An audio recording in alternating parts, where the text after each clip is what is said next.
So yun, good morning sa inyong lahat. Bali Sunday ngayon at magsisimba kami dito sa city namin. At kasama ko nga pala ngayon si Kuya Gerald. Yan. Ano to, bagong dating na Pilipino dito sa lugar namin, sa Kimje. So yun, Kuya Gerald, kailan ka dumating dito sa Korea? Dumating ako dito mga January 16 sa training center nakalimutan ko na. Basta doon, training center, January 16. Sa Ansong. Oo, sa Ansong. Tapos 3 days, January 19, nandiyan na ako sa company. Bali isang buwan ka na dito? Yun, isang buwan mahigit. Isang buwan mahigit na. Kahit pa paano, nakatikim na ng sahod. Nakataim na ng sahod ng Korea. Paano mo pala nalaman yung pagkukorea? Bali, lang din, curious lang na dati na parang yung baguhan ka na, paano nga ba nagpupunta ng Korea? Kasi nakita ko dati yung mga vlog, sa vlogger lang din, sa mga vlog. Laki talaga ng tulong ng vlog. Oo, malaking tulong ng mga nagbo-vlog kasi makita mo, lalaki yung mga sahod reveal, sahod reveal. Tapos, yung buhay na meron sila rito. Yun, nakita ko lang na sa mga vlog, tapos tinanong ko, siyempre unang tanong mo, paano ko, saang agency yun? Paano? Yun yung pinakatanong. Yun yung pinakaunang tanong. Doon sa page pa nagtanong ka ng ganun, sa EPS, pagtatawanan ka una. Kasi wala namang agency, doon wala nalaman na walang agency pala. Yeah. Government to government pala to. Yun lang, tapos yung mga vlogger, tapos doon, simula na sa EPS. Lahat ng tanong mo nandun, makikita mo na lahat. Oo, yun sa group na EPS. EPS Static Online. Oo. Yan. Doon kayo, pagka gusto nyo mag-Korea, may page kasi na grupo na doon kayo sumali sa mga groups para makapagtanong kayo. Lahat. Kasi yung mga aspirants na mga gusto mag-Korea doon, pati mga nasa Korea, nasa page na yun, para tulungan ba. Ganun. Doon, masasagot talaga lahat ng tanong nyo. Na, kung wala pa kayong idea, doon magsisimula ka lahat talaga. Yun ang pinaka first step mo sa online. Ano pala yung ginawa ang paraan? Nag-self-study ka or nag-learning center? Una kasi wala pang idea sa KLC. So, bali YouTube, self-study, kung ano lang yung pinaka-basic sa YouTube. Yun lang muna yung ginawa ko. Tapos sabi ko, naramdaman ko parang hindi umaano kasi nagtatrabaho ako nag-grab ako nun. Sabi ko, parang hindi ganun kadali. Sabi, kala ko nun mga anyong ganun lang. Nung nalaman ko may exam, sabi ko, may exam pala. Tapos lahat ng i-examine mo, Hangul lahat. Kaya, wala siyang English translation. Wala yung English translation. So, sabi ko, hindi pwede yung parang self-study lang, mahirapan ako nito. Tapos isa pa, may nakita ko nun, nalaman ko gano'ng kahirap yung exam, may nakita ko nun sa TikTok, yung babae, na pagkatapos na mag-exam, todo iyak siya nung tiniktok niya. Oo, napanood ko rin yun. Doon ko nalaman na kailangan seryosohin ko pala to. Tapos doon nag-KLC ako. Doon na nag-KLC. Ano yan? Saan ka nag-KLC? Anong pangalan ng school? Sa Kajok. Kajok. Kajok. Sa may Bendia. Yan, shoutout mo yung Kajok. Yun, shoutout sa Kajok family doon sa Bendia. Sir Glenn, Ma'am Margie, yun, pinaka, teacher. Ay sa inyo, mabayad ba ng utang? Bali, ang trabaho mo pala sa Pilipinas ay Grab driver. Oo, Grab delivery. Delivery ng pagkain, yung mga pagkain. Grab food. So yun, kamusta naman yung adjustment ng pagdating mo dito? Siyempre, Grab driver ka doon, tapos dito factory worker. Yun, kamusta yung adjustment na Ang hirap. Una, siyempre yung adjustment sa lamig, yung pagpunta mula sa Korea, sakto, winter yung pagdating namin. Sa lamig pa lang, mag-a-adjust ka na. Tapos yung napasukan ko, Bakalan. Sa welding, tapos mga grinder. Wala namang idea dun.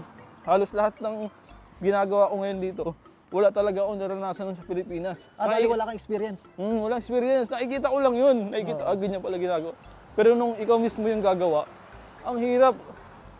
Sa totoo lang, una siguro 2 linggo, iisipin mo na susuko ka Kasi sobrang hirap nung gawa. Tapos delikado. Yun, tapos inisip ko na lang, pag sumuko ako dito, wala kang kikitain. Uuwi ka ng Pinas.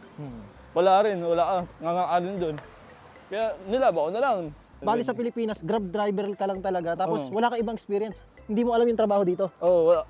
Ang alam ko lang, may alam na ako sa kontrata ko na CO2 tapos metal. May idea na ako na welding to.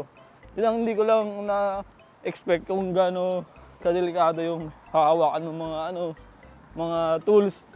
Pero syempre, nandito ka na, ano mo na, laban mo na. I-adjust mo na yung sarili mo. Tama.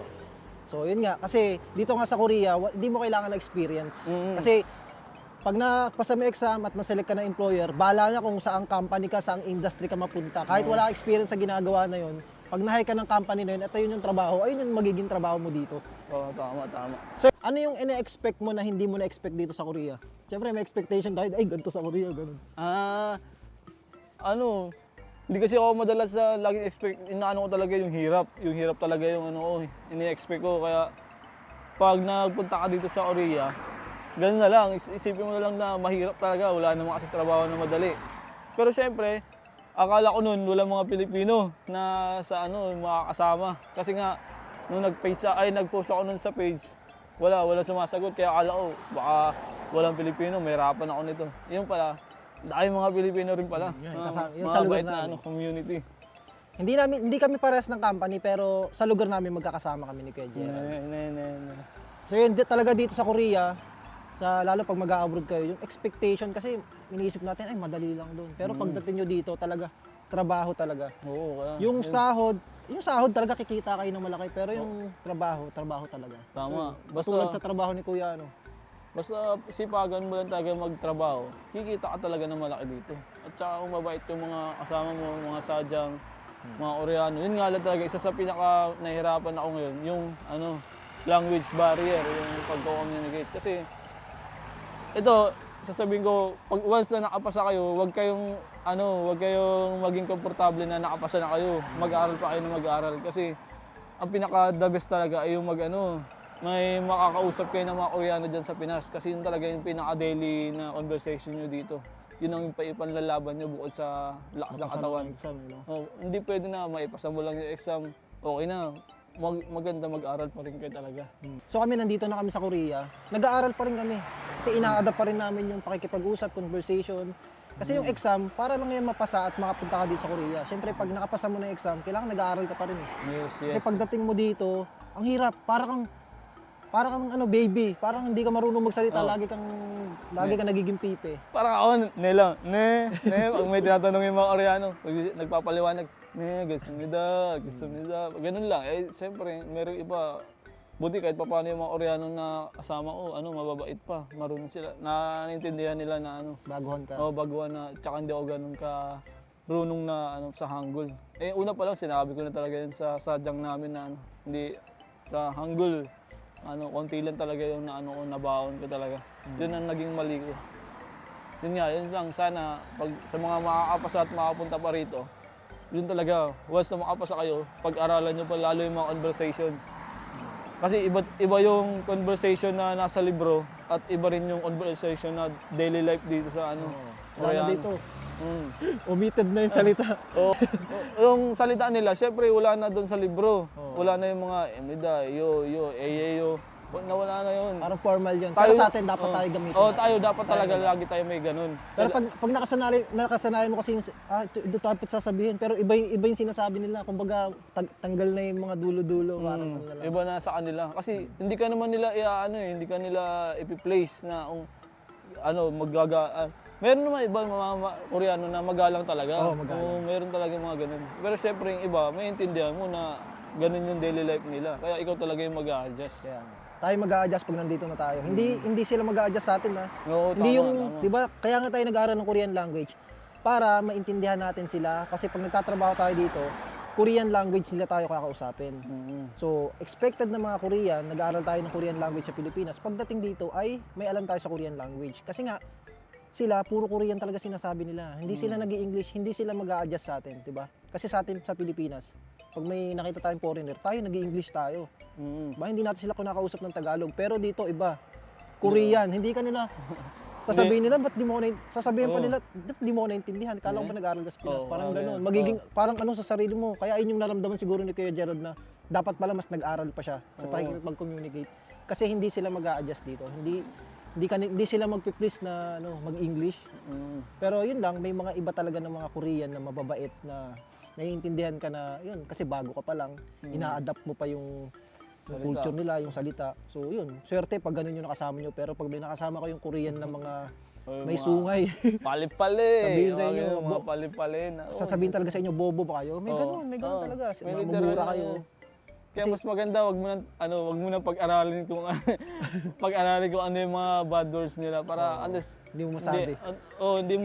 hindi mo masabi. Tsaka isa pa, pag sinabi sa hindi masakit pakinggan. Kasi hindi mo naintindihan. Oo, kasi hindi mo maintindihan. Para sa akin yun para sa akin na wag mo lang alam, pero syempre malalaman mo pa rin naman yun eh. Para sa akin, wag mo na lang gaanong intindihin para pag sinabi sa yun, wala, pasok sa kabilang tenga, labas na lang sa kabila. Trabaho ko na lang. Isipin mo lang yung trabaho talaga. So yun, last question. Kamusta naman yung isang buwan mo dito sa Korea? Parang relax ka na ba? Kumbaga hindi ka na kinakabahan sa trabaho, natutunan mo pa ano yung pakiramdam mo ngayon? Oo, yun ngayon sa isang buwan. At paano nakaka-adjust na. Medyo relax na sa trabaho, syempre, pa rin. Ingat, nandun pa rin yung pag-iingat. Tapos mawawala naman lahat ng pagod mo pag nakasahod ka na. Yun, sahod. Yung sahod. Sunod sa reveal tayo ni Kuya Gerald. Ayun talaga ang yun ang sunod na makapagpawala sa kaba mo at saka yung pagod, yung Pag sahod. nakasahod ka na talaga At saka siyempre yung pamilya, yung araw-araw na pag video call. So yun, hanggang dito na lang muna kasi magsisimba pa kami. Bye-bye. At dito kami magsisimba ni Kuya Gerald. So mamaya, pero gagala pa kami mamaya dito. So susunod, sahod reveal, tapos apartment reveal kasi naka-apartment siya, sagot ng company maganda. So yun, matagal pa naman natin makakasama si Kuya Gerald, siguro mga 20 years. So yun, sisimba lang muna kami. Bye-bye. Bye-bye.